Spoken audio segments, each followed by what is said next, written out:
Well, hello everyone and welcome back to the channel. I'm Richard, this is Lap of the World, and please bear with any corgi noises you may hear in the background as we are in my office today.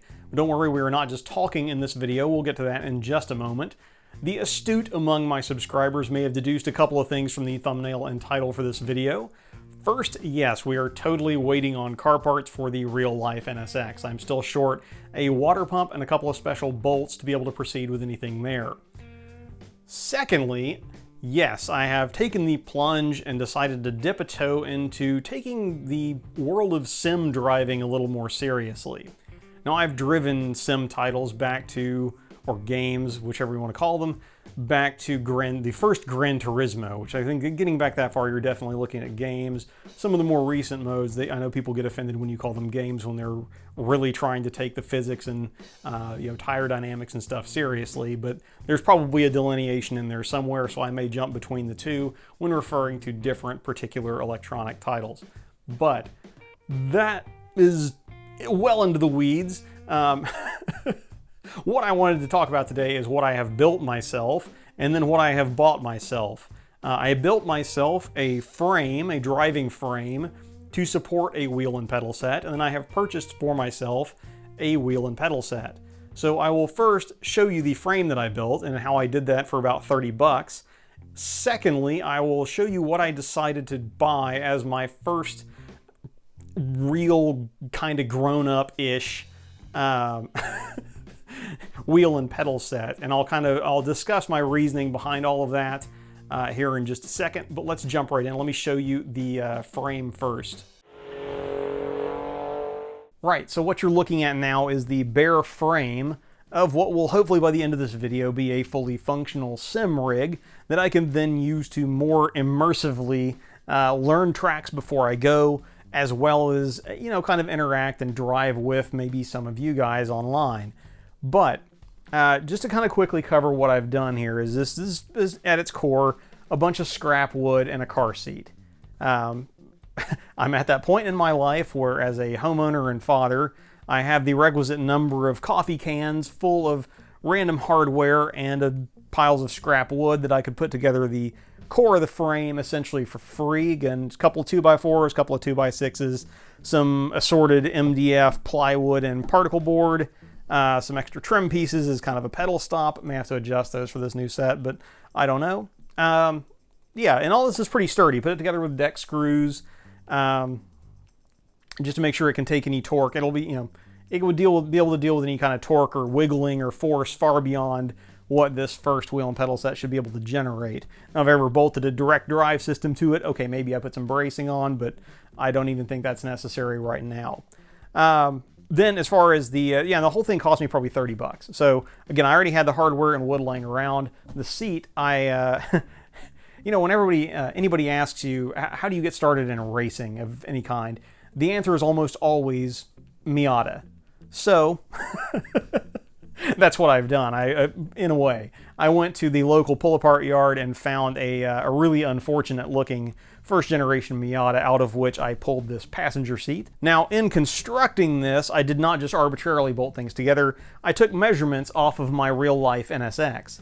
So the distance from the top of the seat to the center of the steering wheel hub should be the same as it is in my actual car. Ditto the distance from the front of the seat into the pedal box. So we may have a little bit of adjustment to do with that once we get the actual wheel and pedals in place, but we will see. But speaking of the wheel and pedals, let's go take a look at what we've got in there. Now, already looking at the box, if you're familiar with this product space, you'll probably be able to narrow down pretty closely to what I've actually ended up with here with respect to a wheel and pedals. But for those of you not, then this will be slightly more fun, I guess. Clearly need to sharpen my knife. But what we have ended up with here via the Bezos family store is, excuse me, box disposal, one Logitech G920 wheel and pedal set. So why in a fairly competitive marketplace for wheel and pedal sets did I go with the Logitech offering? Well, a couple of reasons really. The first of which is that I know that Logitech knows how to make a dang good peripheral. A little bit of nerd clout here, if you will, afford me this. In a past life, I was legitimately a professional gamer. He's working on Dream right now, but I think the time... 228 came to play tonight. There's no doubt in my mind at all. Dispatching the number 3 seed Lords in a 2-0 decision. It's not what I did for a living, but I definitely made money at it and put many irresponsibly many hours into it, which culminated in this. This is a medal from a professional gaming tournament in 2017, where my team and I finished 3rd place in the world. We were flown to Canada.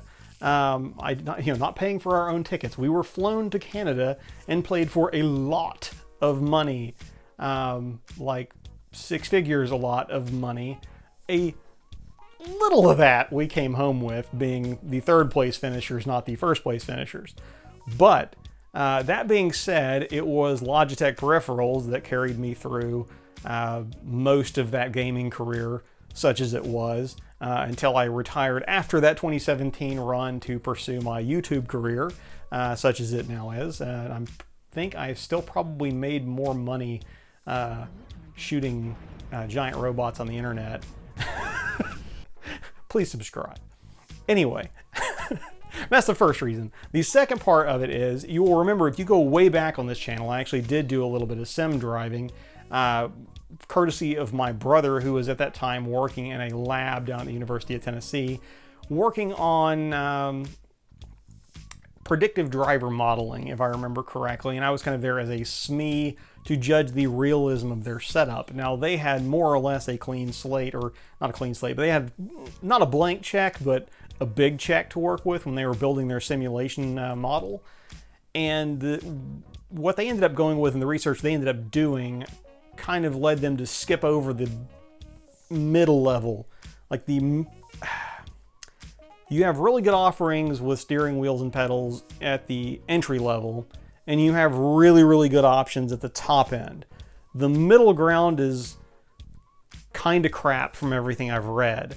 The affordable end of the belt-driven or hybridized pedals and wheel sets, they don't seem to have very good longevity based on what they researched and what I was able to research. And when you have people that are trying to do something really seriously and they're like, no, you either just do this or this, I'm willing to listen. But all this will be borne out, and I will be sure to give reviews as I am able to actually use this a lot, hopefully. But let's actually open it up and see what we got, and then we will put everything together and do a little driving. Right, so in our box, oh, excuse me for a second. Oh, necessary. Okay, there we go. All better now. In the box, we got our wheelbase and steering wheel that are a combined unit. The wheels on these are not interchangeable, or at least not without aftermarket solutions interchangeable. And then they have a pedal set, which these can be kind of interchanged, again, if you know what you're doing, especially on PC. And your power brick and adapter. So, key points and highlights. The wheel itself, this is the Xbox version. The G29 would be the PlayStation version. The G920 is the Xbox version. I decided to go with this one just because we already had an Xbox One. We do not have a PlayStation of any, well, I take that back. I have a PlayStation 2 somewhere in my closet that I use to play the crap out of Gran Turismo, 3 and 4. But that's kind of not material to today's world, I guess. But the wheel itself is pretty nice. It's got your little Xbox home button on it, various switches, D-pad. Oh, horn doesn't work. Your typical paddles and some leather, faux leather. Either way, it's kind of got a nice feel to it. It's a lot better than some of the just rubbery coating that you'll find on other wheels. The only other wheel that I've ever had is kind of a very bargain basement. I think the cheapest Logitech you can find, Ferrari replica that I got my son years ago, and it's just kind of a rubberized coating, it's fine, but this is definitely much nicer. The pedal set, That's where kind of, I don't know, that's where I always ended up with questions on getting a pedal set. But I went ahead with the Logitech because for the entry-level wheels, the pedals, particularly the brake, actually got pretty decent reviews. And if you don't like it, if you completely hate it, there are mods for it. So this is not the end of the story. Even from the factory, these actually come with a little bit of adjustment. So for instance, you can see, I'll scoot this out of the way so you can see a little bit better. But if you don't like how far apart, for instance, that the brake and gas pedal are, there are adjustments. You can take these two Allen screws out on each pedal and you can move them side to side, and I believe even up and down, but definitely side to side. So if you're, if you're heel and toe in whatever situation means you want those pedals closer, then you can accomplish that. Or if your feet are bigger and you need them further apart to keep from accidentally hitting the brake when you hit the gas or vice versa, then you can make those adjustments. Now I haven't gotten, Logitech does make a gated shifter, an H-pattern shifter, but for now, again, given I'm trying to do this on kind of a pretty tight budget, I just went ahead and stuck with this for now, and then we'll see how much I use it. If it ends up being a, if I work it into part of the channel, for instance, then maybe I will expand or update in the future. But even if I do expand or update, I think you can use all or part of this still. And then it also does have some value in the secondhand market. So yeah, without any further ado, let me see if I can affix this to our frame, rearrange some furniture, and then we'll do some driving. Well, folks, it is the following day after some light adjustments to the frame to kind of tilt the pedals a little bit more. We are ready to go. I also did a little bit of nerding last night to get the hopefully have what looks to be a stream here, but isn't because it's a recorded video. I don't know. You guys let me know if that's something you'd like to see on the channel. It's not something I really plan to get into real big, having, as I said, kind of my nerd credentials of understanding what it takes to be top tier at an electronic simulation of some kind. I don't have the time for that. But, it would be within the scope of possibility to do things like where I am kind of training to go and visit a new track that I can find a sim for, or find a mod for, or that is on a sim or game of some kind. I could stream my training sessions just to kind of have a casual chat in real time with you guys, if that's something you'd like to see. But for now, we're just kind of doing this for demonstrational purposes. Have everything set up. One good thing I did find out about the pedals that is pretty awesome in my opinion is they have them, there are threaded inserts molded into the plastic of the pedal box or the pedal set so that you can actually use a kind of standard, I'll put the thread pitch and stuff on the screen, but kind of some standard bolt hardware to actually mechanically mount them to your frame or to whatever stand you're using, rather than just relying on having to wedge them into place, which is pretty awesome. The wheel has that as well. Right now I'm just using the clamps on the wheel, which are these little screw doohickeys here, and they seem to be more than sufficient for holding the wheel in place.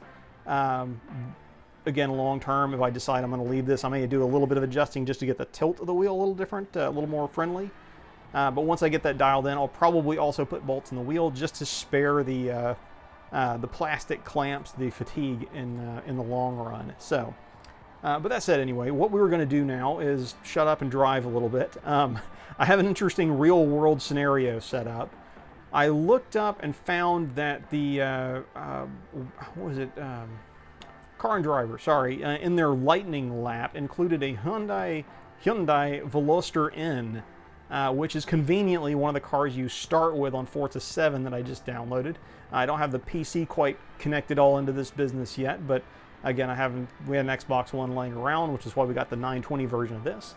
So we're going to take a crack at the VIR Grand Course in a Veloster N and see if we can get anywhere close to the journalist's 3-minute and 7-second lap, while also kind of trying to review a wheel, give my initial impressions of this wheel at the same time. This is probably going to be tragic from a driving standpoint, but that's okay. A little bit of schadenfreude never hurt anybody, but let's start that right now.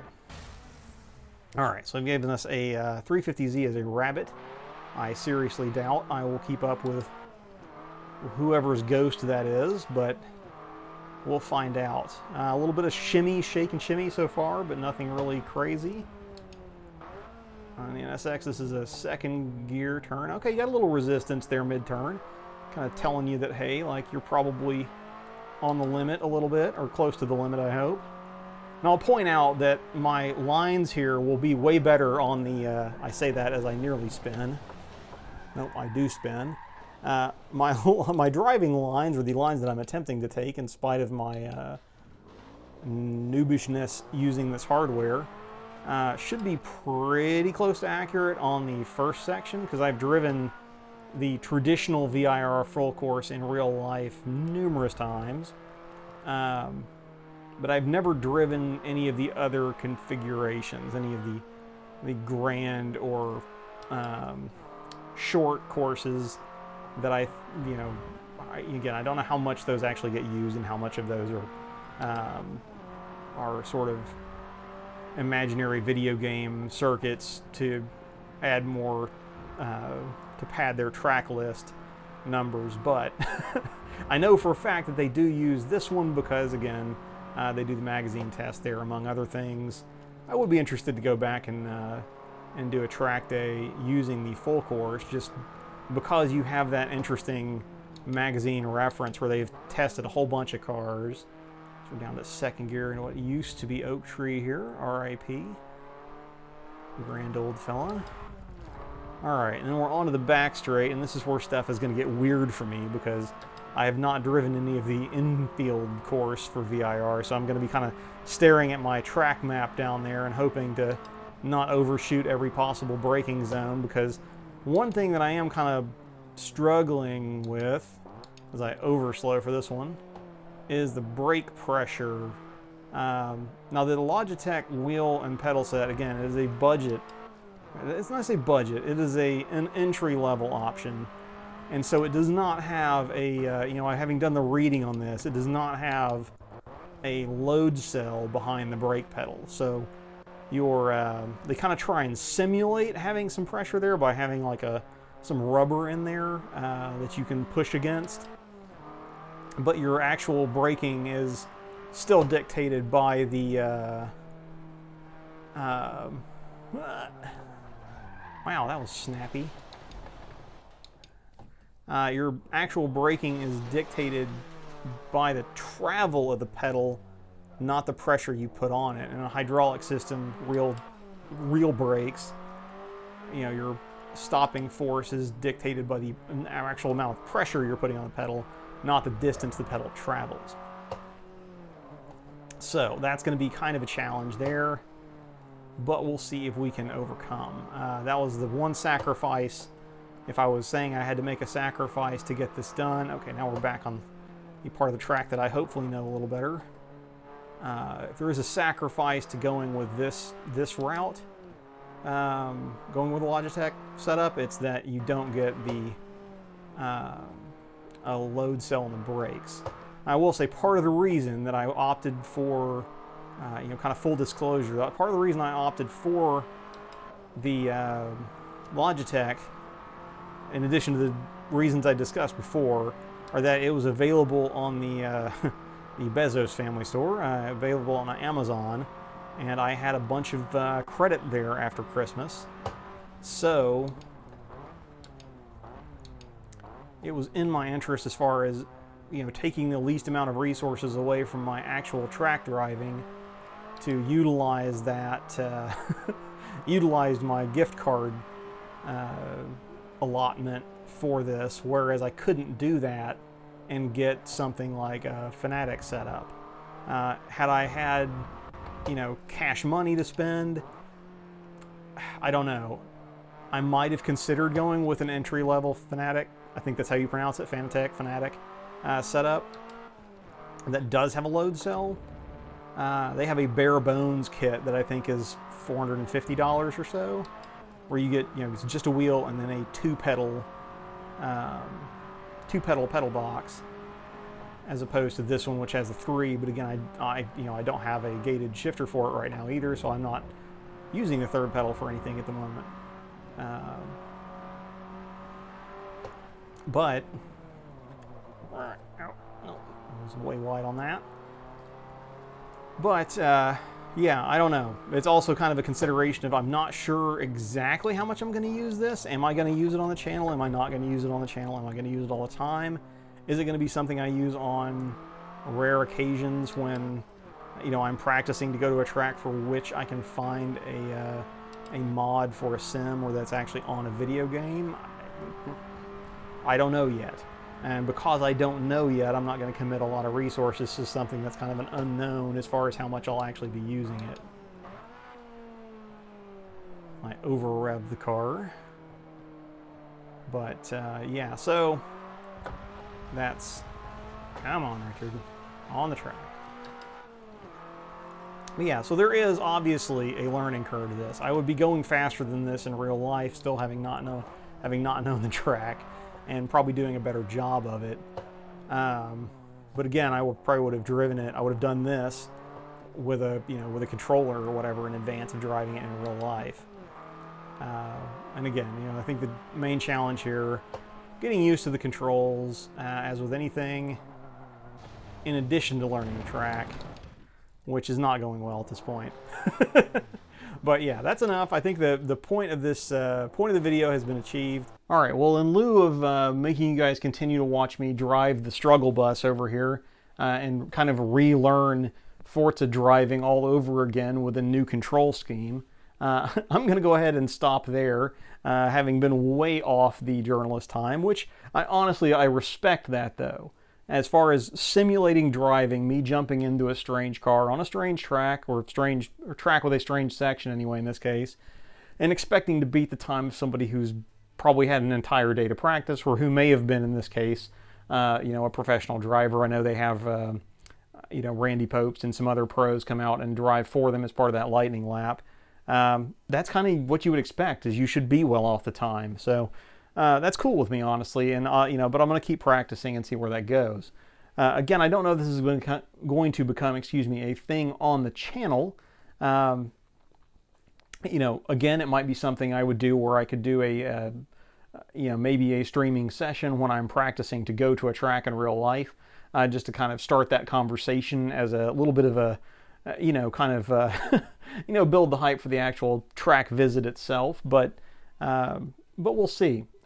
Again, I think so far completely satisfied with my purchase of the wheel. I think my homebrew frame is accomplishing what it needs to.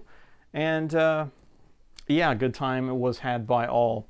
But anyway, that's where we will leave it today. I'm going to get back to struggling to catch. I may go actually look up and see who set that time to see how much of a snowball's chance I have to match it in the game. And then I may get back to practicing while I'm waiting on car parts. But until I receive those car parts, and until next time, I'm Richard, this is Lap the World, and I will see you all in the next video, if not at the track. Or maybe online soon, who knows.